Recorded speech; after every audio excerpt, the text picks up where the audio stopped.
ഇന്ന് എനിക്ക് ഒരുപാട് കാര്യങ്ങൾ ചെയ്ത് തീർക്കാനുണ്ട്.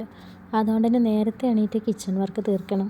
നല്ല തണുപ്പായതുകൊണ്ട് തന്നെ രാവിലെ നേരത്തെ എണീക്കൽ ഒരു ടാസ്ക്കാണ്.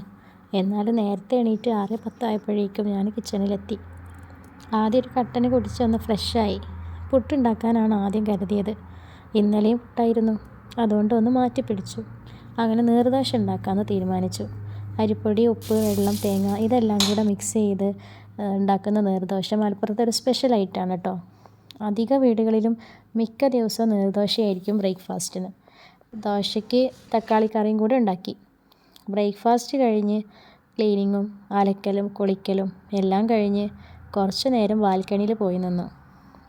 ഒരു പ്രാവ് അവിടെ ഇരിക്കുന്നുണ്ടായിരുന്നു. എന്നെ കണ്ടപ്പോഴേക്കും അതങ്ങ് പറന്നുപോയി. കുറച്ച് നേരം പുറത്തെ കാഴ്ചകളെല്ലാം കണ്ടങ്ങനെ നിന്നു. അത് കഴിഞ്ഞ് ഇൻകംപ്ലീറ്റ് ആയിട്ട് വെച്ചിട്ടുണ്ടായിരുന്ന വർക്കുകളെല്ലാം കംപ്ലീറ്റ് ചെയ്തു.